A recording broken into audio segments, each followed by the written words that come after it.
What is up, YouTube? FirePhoenixKing here today, and today I'm here with my first official review for the channel, which it's not even going to be a video game, it's going to be a movie. And the reason why I wanted to do this is because, besides being a gamer, I'm also a big movie fanatic, and, Marvel, DC, it's crazy. But if I were to pick, I would lean more towards the Marvel side, but that did not stop me from... It's not stopping me from enjoying the DC universe as well. But today we're reviewing the one and only movie Justice League, because I got to see it Monday on the 13th, and I am now doing my review. And I'm here thinking, since this is my first official review, it's gonna be kind of rough, but bear with me, guys. But let's just jump into it. First, I want to talk about the Justice League in general. The Justice League is made up of, in terms of the DC universe, is made up of Batman, Wonder Woman, Cyborg, Flash, and Aquaman. And you have these heroes who we already met. Batman, we already met Wonder Woman, and you get Flash, Cyborg, and Aquaman, who they don't have a movie on their own, but they still get a little part of their history, a little part of their story into the movie, which I think is really cool. Because something I kept telling my friend, who is a big DC fan, especially the animated series, is that I'm not gonna pretend I'm a complete ignorant, uneducated DC not knowing knowledge or anything like that, but I know who Aquaman is, I know who Cyborg is, I know who Flash. Those are big icons. You kind of have to they're the characters of their own. However, with that being said, I personally didn't know, I don't really know what they can do. I understand that Cyborg can hack and all that good stuff, but just knowing what a certain character can do can go a long way. However, Justice League kind of countered this, because not only did they say, here's Flash, here's Cyborg, here's Aquaman, they showed you a little bit of their story, and a little bit, their story kind of is what makes the plot happen. And this is going to be a non-spoiler review, so like I said, I'm going to try to keep it non-spoilers, but their stories contribute to the main plot, and so that means that they actually come together in a really slick way, and I really like that. Here's the thing about the movie. Everybody always criticizes Marvel because it's a family-friendly thing, but it looks like DC has finally done it. This movie is different. If you're expecting gore, Batman v Superman tone kind of movie, it's not gonna happen.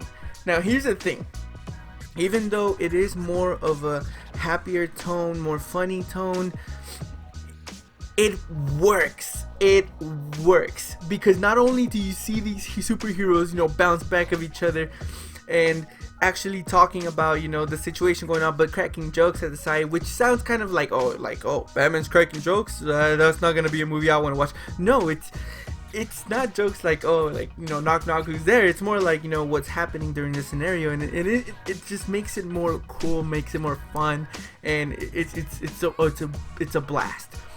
If I'm gonna talk characters, Batman is still Batman. He's still kind of a little bit trying to figure out that he needs Batman, and he needs Superman. The world needs Superman, so he has all this pressure. He feels all this pressure to try to lead this team, and you ain't got Wonder Woman, who is a Wonder Woman, and is also trying to help Bruce Wayne kind of put this team together, because they feel like an invasion is coming. You got Flash, who is honestly the heart of the film. The Flash is the heart of the film.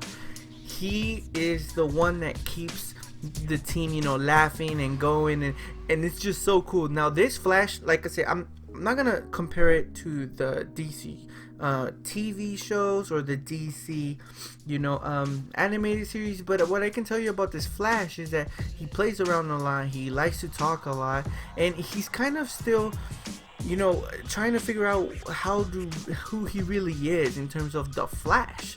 And I think that's what's really cool. Plus there's a lot of cool things in the movie for him that a lot of Flash fans will love, because my homeboy was just freaking out whenever basically every time Flash was in the screen. Cyborg, we get a piece of him. His story is pretty cool. It looks like Cyborg is this machine who can hack, who can do everything that technology can do, and it's pretty cool. He's definitely a big asset to the team, and you can see why whenever he starts to really appear on the screen.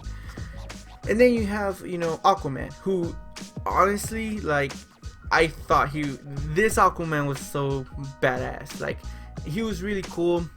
He's definitely really strong, and it's just, it makes it, Aquaman is just really cool, man. Like, he fits. I thought that Jason Momoa was probably gonna crack a lot of jokes as Aquaman, and I thought he was just gonna be too happy to jokingly and stuff, but he does it in a smart way where it's funny, but it's still part of the story. And that's kind of like what this whole movie's about. Like, this tone is really different from Batman v Superman, but yet it works. And I think that's what's great about that. They finally kind of came to figure out that you can't beat them, join them. Now, a lot of fans, like I said, I don't want you guys to think this is a super family friendly, like, Marvel style movie. No, it's not. Justice League does this happy, kind of go-ish, jokingly little tone, but it works on their favor because they still do it on their terms.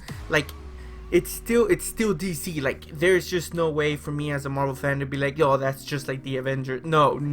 No, absolutely not. This film stands up on its own.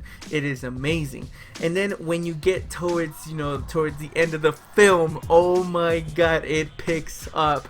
This is where you get your money's worth. This is what you came to, this is why you came to see Justice League, towards the end of the film. And it's not exactly towards the end, it's probably like the third act of the film, like the final act, and probably like the second half, whenever things start hitting up, and it's so cool. Like, Justice League is amazing. I highly recommend it. If you're gonna watch it this weekend, please do so. I highly recommend it. As a Marvel fan, as a superhero movie genre fan, I think this movie is really good, and they definitely did a good job. This is definitely something they should continue to do. I'm not saying they should do a happy tone for all their characters, but what I'm saying is it worked. It worked.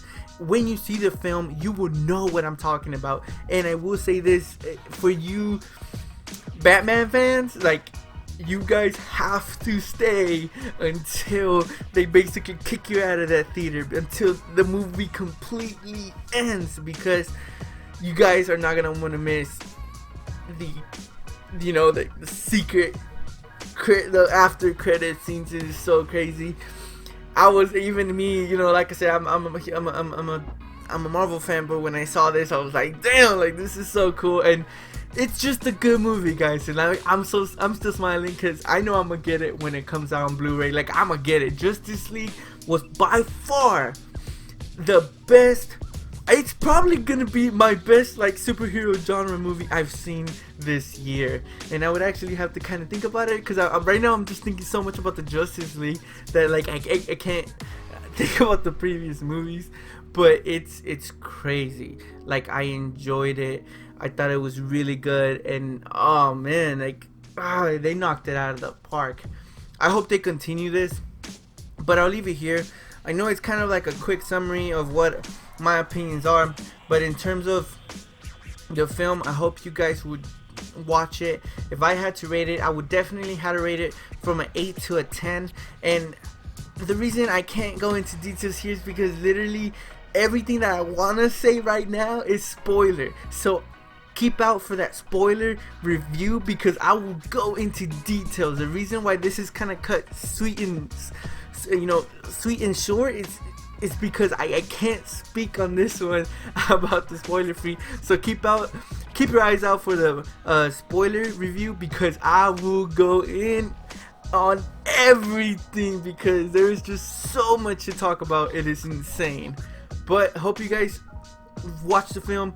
Please do so. If I highly recommend it. I also highly recommend watching it in your biggest theater if you could do XD. 3D maybe not. I would not.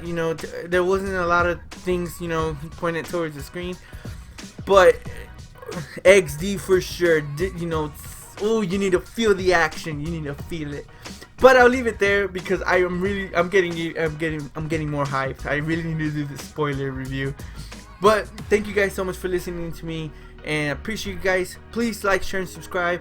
Hopefully I'll be doing more movie reviews if I get to see them early. But thank you guys so much for listening to me one more time. And this is FirePhoenixKing. Catch you guys on the next movie review.